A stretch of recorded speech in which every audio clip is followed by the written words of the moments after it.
The biggest factor with practice ownership is not knowing what you don't know.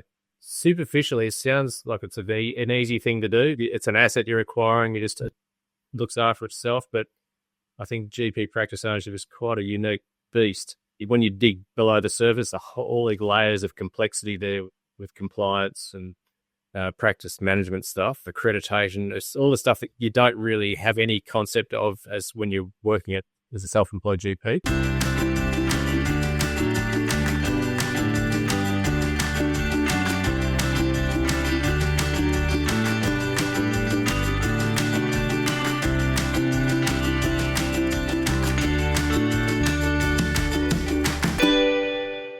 Welcome to the Scale My Clinic podcast. I'm really excited today to have GP and practice owner Andrew Palfreman from Watson General Practice. Watson, of course, being in the ACT in Canberra. We're not going to hold that against him for the episode today. Hey, Andrew. Great, Todd. Thanks very much for having me on your show. Pleasure. And what we're wanting to talk to Andrew about is you often hear people talking about business being a really important professional and self-development tool. Ultimately, you find out what your weaknesses are and what you need to work on as an owner. And I think the other area in life that is probably a really, really fierce cauldron of self-development is coaching underage sporting teams. And I coach my son's basketball team. That's only 5 kids on the court at any one time, maybe 7 in total. Not overly stressful. But then when I look at an AFL list, you've got 18 kids, probably somewhere between 3 and 5 on the bench, 20 plus kids being coached. That really sounds stressful to me, Andrew. And we want to jump into the RPI. You're going to give us a bit of detail on the RPI in a moment. But let's start with under 14 boys AFL and how you took them to their first final series. Right. Thanks, Todd. Yeah, so over the last few years, my son, who's now 14, he's been playing AFL since he could walk pretty much, came up through Auskick and so on, and I've kind of been involved at the fringes in regard to his team. I came to the point at the start of this year, I thought, no, I'm going to take this on full on and get more involved. So I put my hand up to be one of the assistant coaches of this team.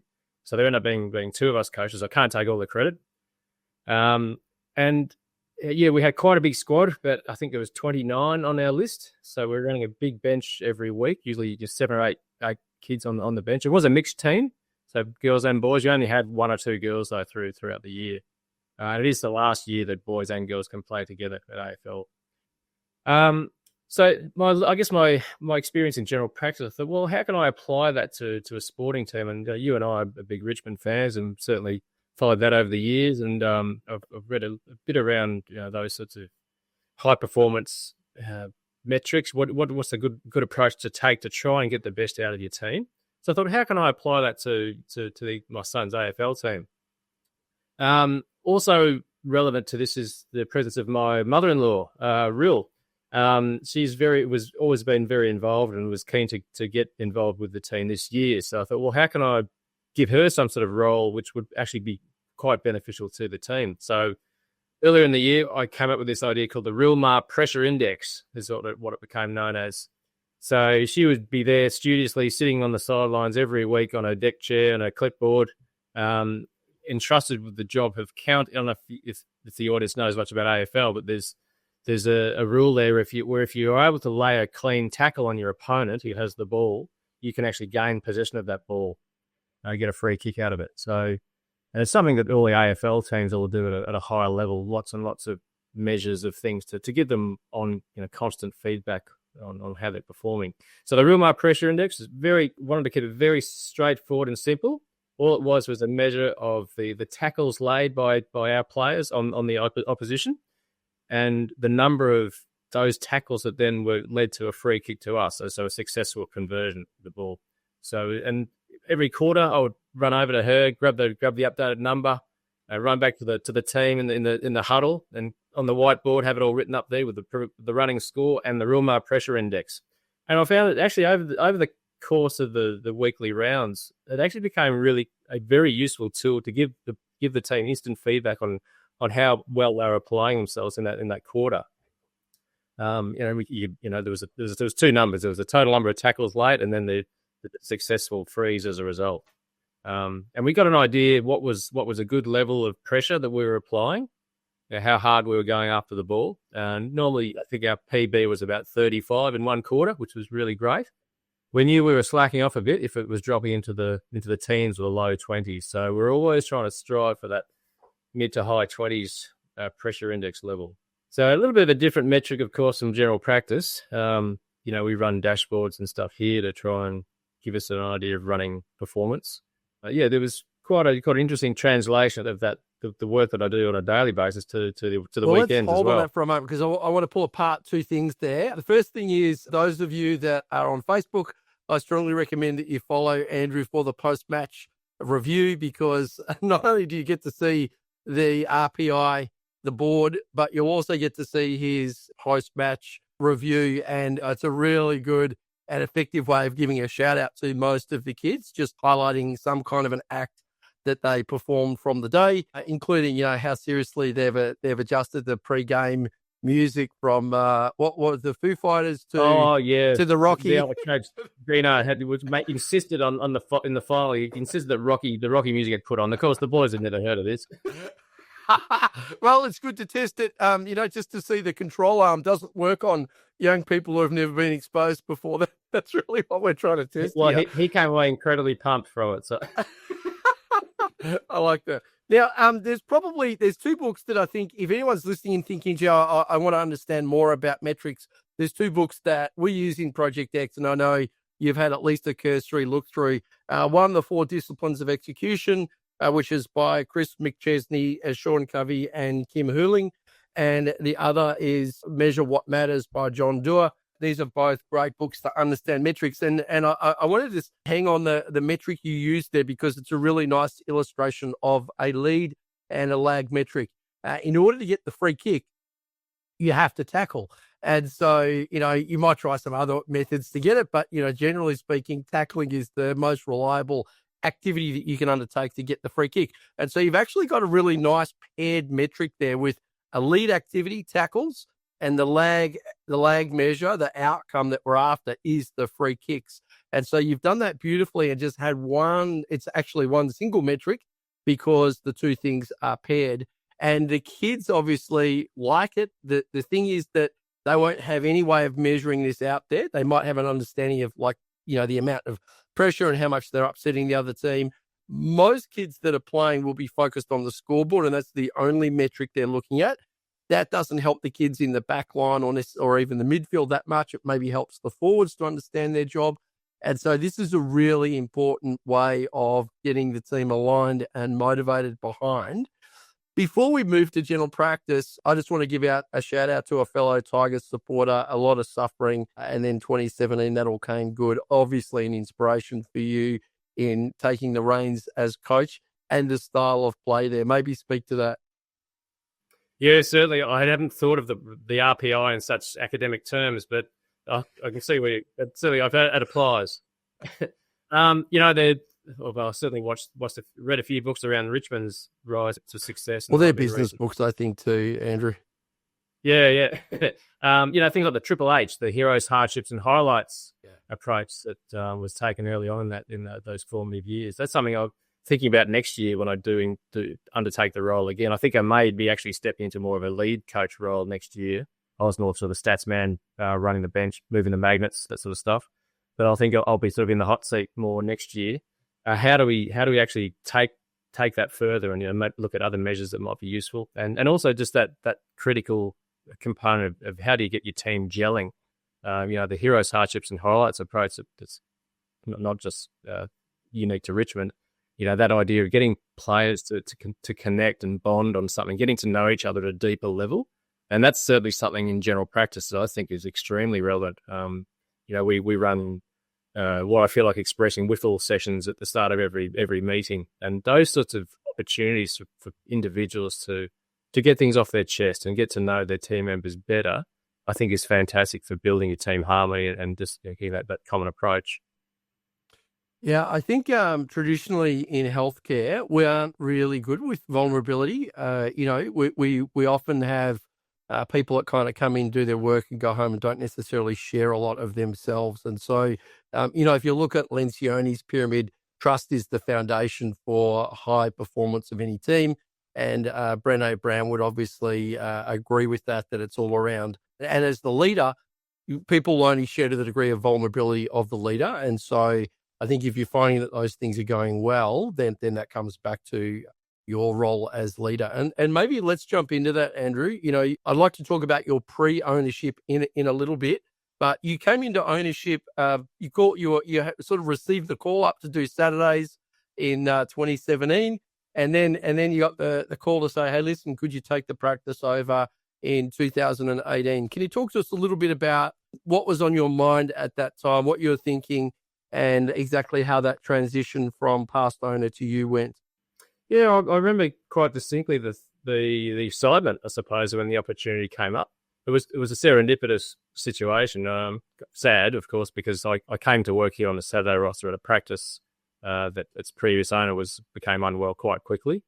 It was quickly sold off to my old boss, where I was working previously as clinical director, and she kept that for a while. And then the original owner actually passed away.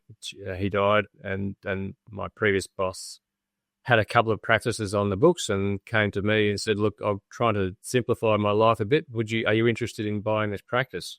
And I thought, well, I thought it was a bit soon. I'd only been fellowed for about 3 or 4 years when this opportunity came up. I felt very wet behind the ears. Still do to a degree. I think we all suffer from a lot of imposter syndrome.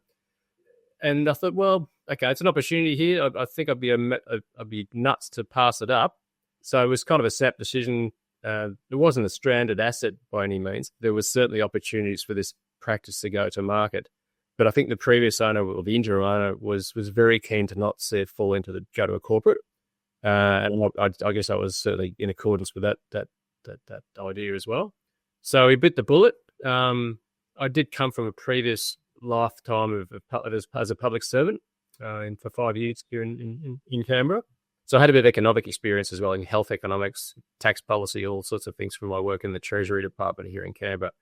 So not that was hugely relevant to running a general practice, but I guess I wasn't too scared of the idea of having to jump hurdles for regulatory hurdles, bureaucracy, that sort of stuff. I could kind of speak the lingo reasonably well. So I think because I'd just been doing clinical medicine for a number of years up until that point, I was quite excited about the idea of using more of my brain, spreading my wings a bit more to other managerial jobs as well. So that came about in 2018, early 2018, the offer of buying the practice, and we went through all the ups and downs of arranging that. And in late 2018, I actually bought the practice here. So that was at that stage just a business entity that runs the operations here, not the building as well. In more recent times, I've been able to actually acquire the building that the practice resides in as well and pays rent too, which has been really handy. Yeah, that obviously makes a big difference to flexibility. And let's maybe touch on, because it wasn't just in Canberra that you had your experience, obviously leading into ownership. You had a couple of years overseas. Maybe talk to us about that and what that may have provided in terms of experience that you could leverage into the ownership side of general practice. Mm-hmm. I think, just backtracking there, when I moved from Melbourne up to Canberra in 2001 to start working the Australian Public Service up here in the graduate scheme in Treasury, I did that for about 5 years. And within my tenure there, I actually got the opportunity to go and work in Honiara in the Solomon Islands. It was meant to be, I think, a 3-month deployment initially. It ended up getting just kicked down the road further. It ended up being about 2 years there, almost 2.5 years. Which we really enjoyed. My now wife, we were living and working there together. I got to work on economic reform stuff in a developing country. Solomons is very much one of our poorest neighbours, and it's amazing. A 3 hours flight from Brisbane, you got off the plane and you are pretty much in a very low income, poor Pacific nation. They'd gone through a period of ethnic tensions and a coup. The place was in a mess. So the Australian government went in there to help get their feet back on their feet. So my time there was essentially working as a bureaucrat, but I actually got to do a few other unique things, like go around to the local referral hospital at Christmas, and we singing carols to some of the patients there, which is really nice. And just speaking to some of the medical team there, I was quite blown away by how much good you can actually do on really not much. And I think we tend to get a bit caught up in, shiny places, big hospitals and so on, and shiny object syndrome. But that just seeing firsthand that the effect of direct interpersonal human care was amazing. I thought, well, that got me thinking. Here I was working long-term reform work. I think I want to do something with a bit more immediacy to it. So that's what got me thinking again. Okay, maybe I would like to have a crack at getting into medicine, to do that is my next stage in my career. And then you started that. So you're the person. I remember in medicine studying, there was always the mature age students up the front. Yeah. And literally they were just all business. They'd show up, no mucking around, attend the lectures, go home, do the work, never failed anything because they were pretty serious about it. And so you were in that group. Obviously, you're up the front doing this. Yes and no. I was about 30 when I started medicine. I'm 51 now. I mean, there was others. This is postgraduate medicine as well, I should say. The A&E Medical School was set up in I think 2004 as a postgrad medicine course. So everyone that came to that had already done something else, and they came from all sorts of backgrounds. There was people who were in their 50s and 60s starting medicine. Wow. And all the way down to people who had just come straight from medical science, sort of direct sort of feeder course. So it was I was sort of pretty much in the middle, I guess, of all of that. Yeah. Medicine was tough, fun, but I think, as we all know, it's got a reputation, I think, as being incredibly hard. But I think more the issue is the volume of stuff you've got to keep up with. Yeah, in terms of how that relates to my previous work experience, I guess I came in as a mature age student in my early 30s. I took it pretty seriously.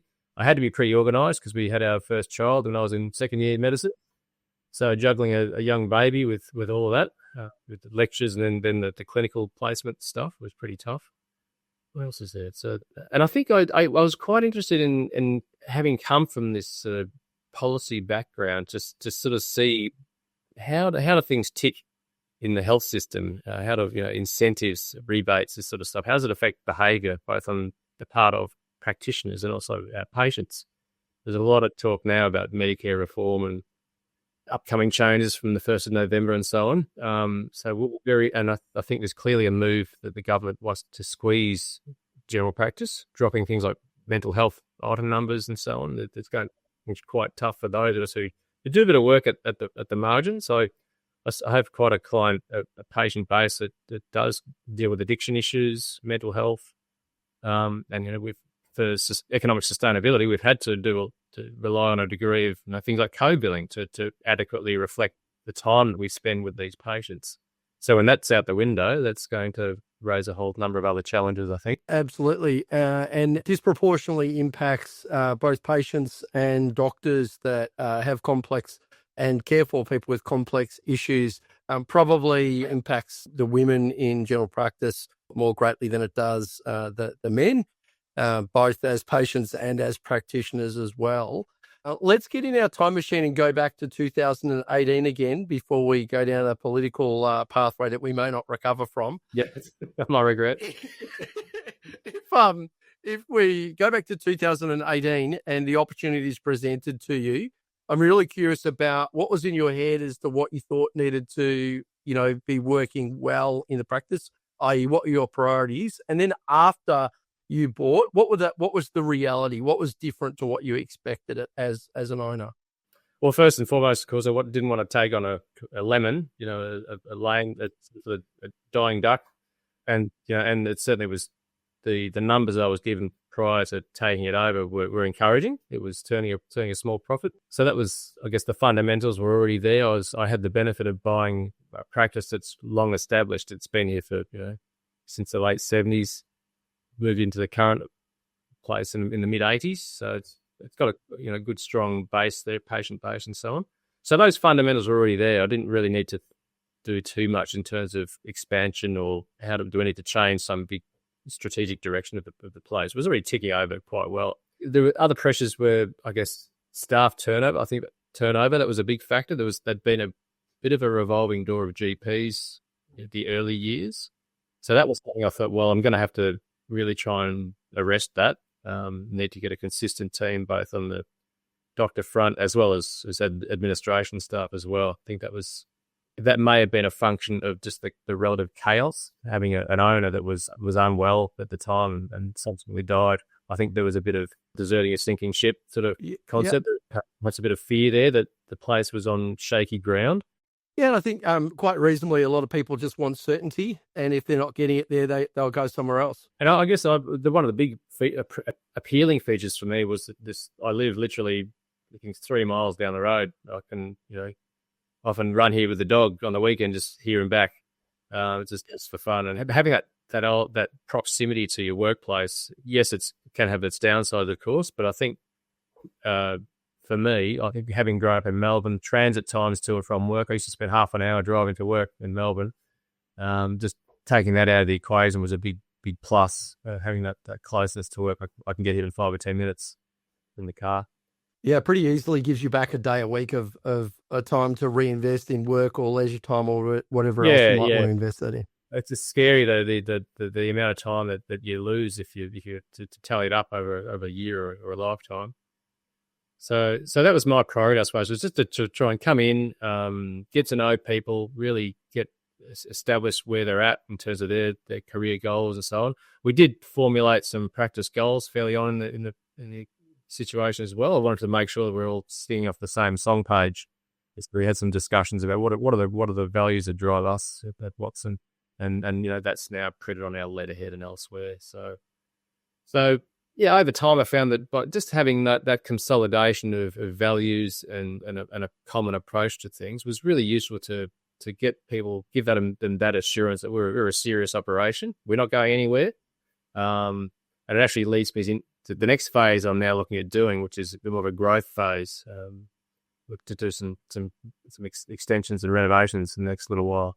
Yeah, let's talk a bit about that. So early stage was stabilising the team. There was a bit of chaos for relating to external factors. So stabilising the team, one of the things you did was reach some agreement around the values, and those values have stood firm over the last 7 years, haven't required any adjusting or tweaking. Has they been the same all the way through?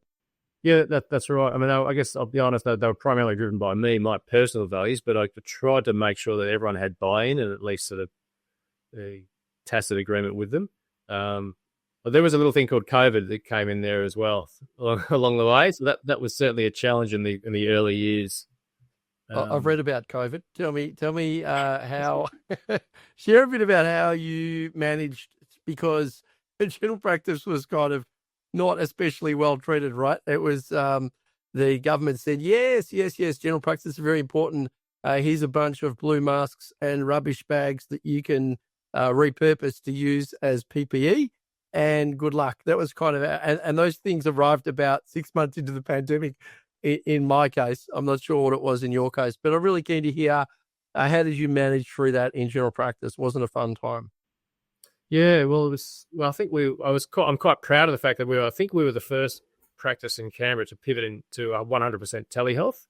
I can just sort of remember that feeling of dread before COVID really got going in Australia, that we didn't quite know what was the nature of this tsunami that was about to hit.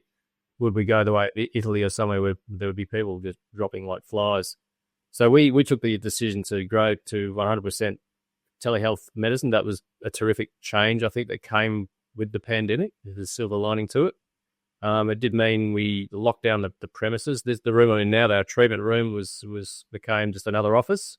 Actually, I think we split it into a couple of offices to have some extra telehealth capacity. And we rejigged our setup so that we did actually have a patient accessible room out the back there, which we could kind of lock. It had an airlock to it, quarantine that part of the building. But otherwise, the rest of the practice was just shut down, not for entry from patients or anyone else. And we did that for a while, and then as things, the dread factor receded, we were able to open up again to managed appointments. We're seeing patients outside in masks and so on. Actually had a little demountable building. It's affectionately referred to as the Donger in the back corner of the car park. It was one of those demountable medical first aid stations you see on building sites, but we use that for separate consulting for a time there during the pandemic. So it's been nice to now gradually pull back from that. And with the next phase with renovations, we're looking seriously at a new air conditioning system, which will have all the virus removal features in the air conditioning system. That sort of stuff which I think it's important to consider the safety of your staff, your doctors, and your patients, and that's really probably going to be the new minimum standard I would expect. It's certainly in brand new practices. Yeah, I agree. I think it's interesting that, the thing that it reminded me was what we tolerated, something that was probably quite unreasonable, coming up to that. And as GPs in particular, you would kind of expect that you would get serious respiratory illnesses multiple times a year. But as somebody who's independently self-employed, that can be a really costly experience if you're out for 2 or 3 weeks of the year. And of course, some of us would come in as well being unwell just because, you had to do the work that you were doing, or you had a large commitment to patients, which is not ideal either. So I think it's been good to remind people that actually, there are things you can do to reduce your exposure and impact to this.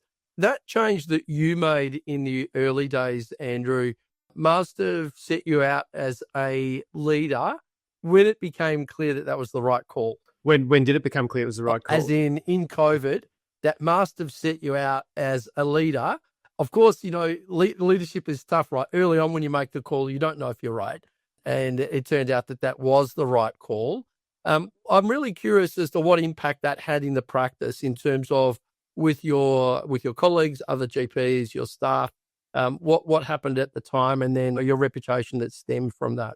Yeah, again, I think that change management approach that we took then was, I think I went to the team with, okay, this is what we're facing here. We really don't know how severe this pandemic is going to be.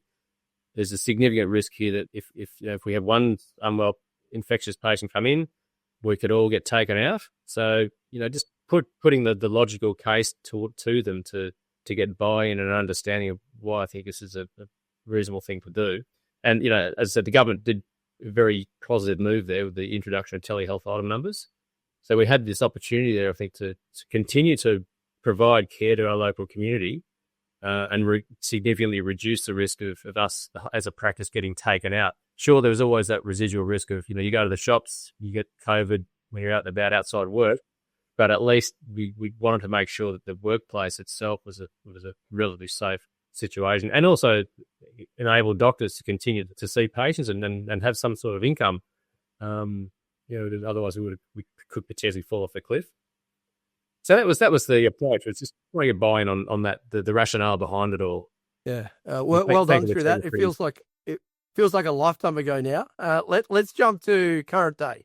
So at the moment, and we'll talk a little bit about the construction and the future developments in a moment. So at the moment, what's your focus in the practice right now? What are the 1, 2, 3 things that you're working on improving and elevating in the clinic? Well, I think probably a lot like other practices since the changes from CDM to CCM work this year, we've tried to consolidate things there. And I'm in a funny situation where we've actually always had GP-driven care planning work done, not much by the nurse. We've always had the nurse involved doing health assessment work. So that's, in a way, we've been lucky. We haven't had to change all of that much in how we do things here with that. So particularly this year, we've, even before the changes happened on the 1st of July with CDM, I've been working closely with my nurse to really ensure that our health assessment uptake is efficient. We've had an active project going all year on uptake of health assessments, 75 plus health assessments. So we've got the database set up now where every month the people who have their birthdays coming up in the next 1 to 2 months get their invitation to come in. Hey, come and get your health assessment. Bring in your driver license while you're at it, and we'll do all that while you're here. And just try to, and again on the target setting front, trying to have just a loose target. I suppose I think we're trying to get about 10 health assessments in per week, so roughly 2 a day if we can. And I'll meet with my nurse every week to try and touch base on that here and see how it's all going. So yeah, that was one big factor, is just doubling down on the health assessment front, try to make sure that the nurse is occupied doing that. As we all know, it's one of those few odd numbers where the nurse time is recognised for the item. So I think if you've got nursing capacity there, you really want to consider that you want to get that ticking over as well as possible. It does tick all the boxes, Andrew, with it's leverage time. It's great for your nurse, great for the GP in that they get to do a thorough assessment every year. Great for the patients because they actually get all of, how often you think, I wonder what that person's weight was last year or their mental state was last year. You've got thorough documentation and as you said, it's great for the clinic as well. So I think that triple whammy kind of thing is really cool when you can achieve that. Yeah, that's right. We're trying to really become more proactive in terms of your question there about what is our focus. So trying to shift more from a reactive model to a proactive care planning sort of model. So having that cadence then of when they do have their health assessment, okay, let's book you in for your next one next year, even a year ahead, just so it's just anchored in the future is a really useful approach. And the other, element of our approach now gets back to the CCM work, primarily doctor-driven. I've been a big fan of AI Scribe. I use Liebird. I've been with that since it came out. But the utility of that now with these sorts of CCM work was really useful. So trying to encourage other doctors to consider that as an option. And the other thing relates to CCM is that because the overall rebate has decreased, it underscores the need to have the rebooking, the BAFA approach, book an appointment from an appointment, to get them back for their reviews, 2, 3, 4 times a year, wherever possible, just so you've got that anchoring of people's appointments. And that's really useful, I think, for just for quality of care, which is the primary goal in all this, is just to make sure that we're getting ahead of things with patients. So we're not seeing them when they've already had 6 to 12 months of uncontrolled blood pressure or whatever. That's how you can really, I think, shift the game for patient outcomes by having more of a proactive approach with them. That's our focus. Can we pause on the proactive approach? And I'm just really curious if you could share what work you had to do with the nursing, GP and admin teams to kind of centre the proactive/planned care, as well as with patients. What have you done to make sure that they appreciate the importance of these appointments as part of their overall care? I should be upfront. It's still definitely a work in progress. The getting GPs on board to think about, encouraging the patient. I've got a couple of GPs who have been excellent at it and have been, running on care plan work for a number of years already.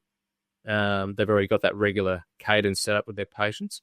But more broadly, though, it's a bit of a challenge, I think, having the doctors appreciate the value of getting that patient booked in for their next appointment as they're walking out.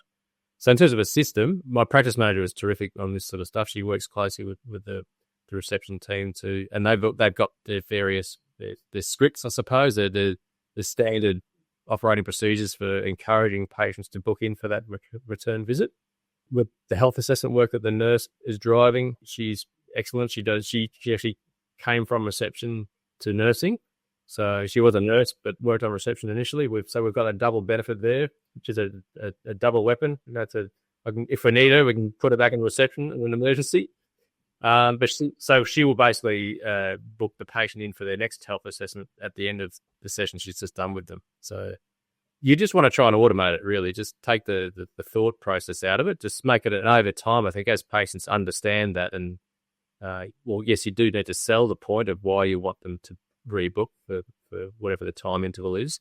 Once they're used to that and the team is used to that, it kind of just becomes a well-oiled machine that just ticks over by itself.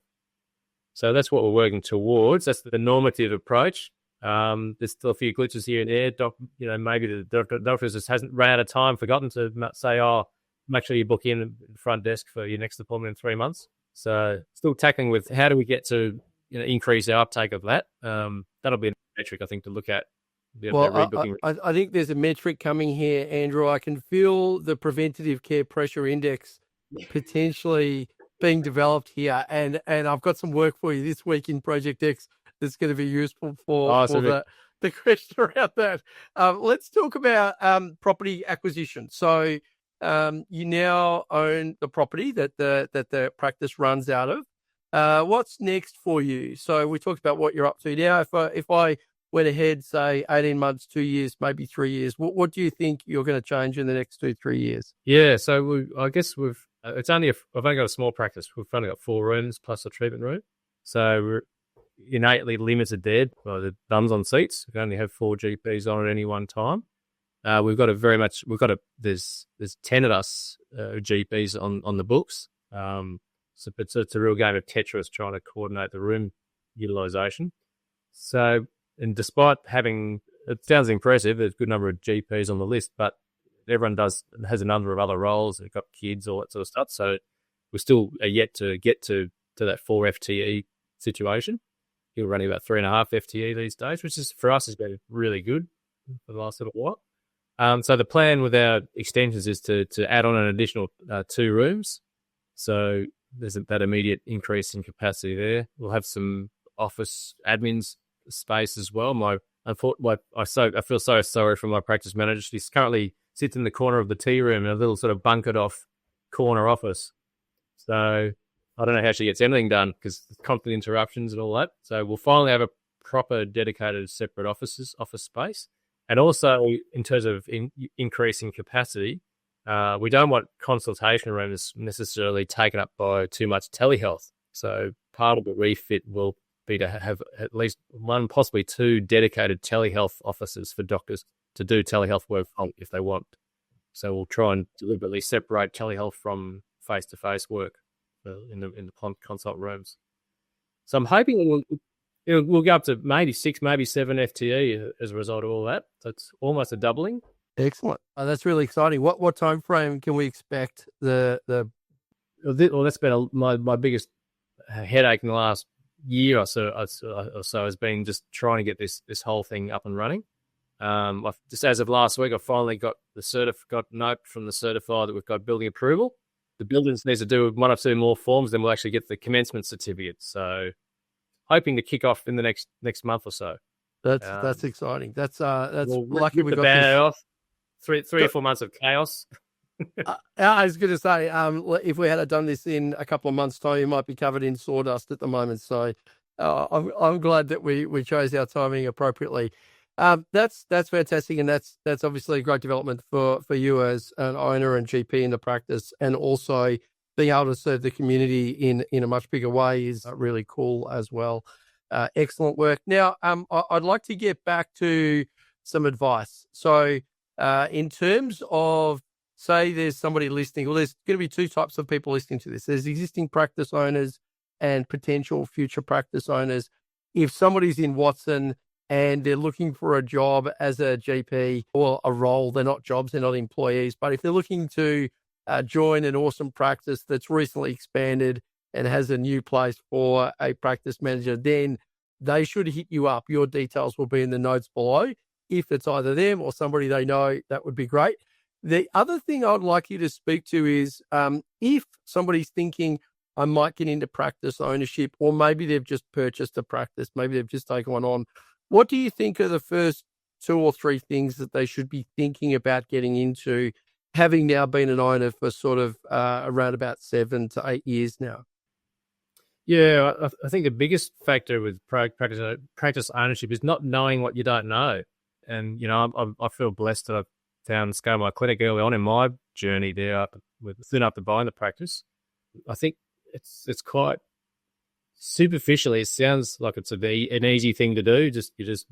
It's an asset you're acquiring. It just sort of looks after itself. But I think GP practice ownership is quite a unique beast, particularly if you're a GP yourself. You're on the tools as well as trying to juggle another full-time job with practice ownership. So just that idea of seeking out advice and getting some sort of coaching, I think is really helpful to just so you can get an idea of what am I missing here? Because as I said, when you dig below the surface, there's just all these layers of complexity there with compliance and practice management stuff. Accreditation, it's all the stuff that you don't really have any concept of as when you're working as the sole, as a self-employed GP. stuff you just don't have to worry about.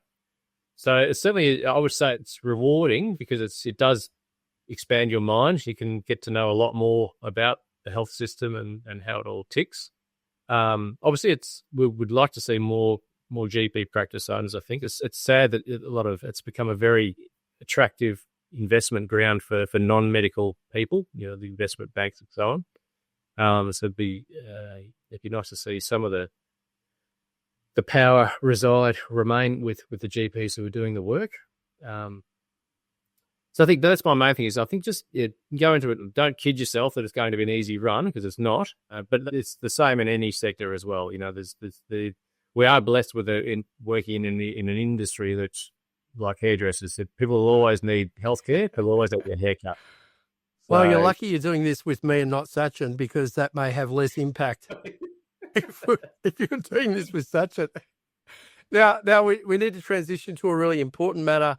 The 2026 AFL season. Where do you think Richmond's going to finish and who's going to win the flag? Actually, I think we did better than we thought this year, getting 5 wins. They said we would be lucky to get any, maybe 2, I think was maybe the number I heard. So I think you probably confidently double that, the way we're tracking. I'm hoping for maybe a 10th or 12th finish. Actually, on the AFL, maybe I was reflecting on this before we started speaking. Coaching and the approaches that I was actually quite inspired by people like Chris Fagan, the coach of the Brisbane Lions, who won the flag recently. Paying a bit of attention to just you can just see how they operate with their teams. There's a lot of lessons I think in seeing how that plays out, and just some of the maxims, I suppose, that come out as well from the coaches' box. I heard Chris Fagan's one of their approaches through the year, and certainly going to the finals campaign was, if you see a fire, run towards it. It's that changing that idea of if there's a threat, you need to turn and run. Actually, run towards the fire. It was their terrific way of dealing with momentum shifts in the game. So I can't help myself now. Just always thinking, okay, how does that work in a general practice context? There's a lot of truisms there, I think. I think so, and it's important to acknowledge that that whilst Brisbane got to the finals, they didn't win until Trent Cotchin arrived at Brisbane, and so it's a little bit of Richmond in the victories there, I think. But yeah, Fagan's a good example of what you just talked about, like a good leader of people, somebody who's you can see they've built really strong connection between the team. Do you think that means that they'll go again? Are they your choice for? Yeah, I reckon I think the benefit they've got is a real mixture of young and old. They've got all these young players coming through, and it's hard to see them not being competitive again. I think Richmond's they've obviously they're already on a high from 2 premierships now, and they can just keep rolling with that. We've got a bit of work to do just to get back to basics and get some momentum going again. But I think we've got to be cautiously optimistic, and I guess I'm eternally optimistic about the Tigers. That's part of the affliction, right? And so, 37-year drought, you tend to you got to hang on to something. build some hardness, and then who do you think will win the premiership next year? What's your hot tip?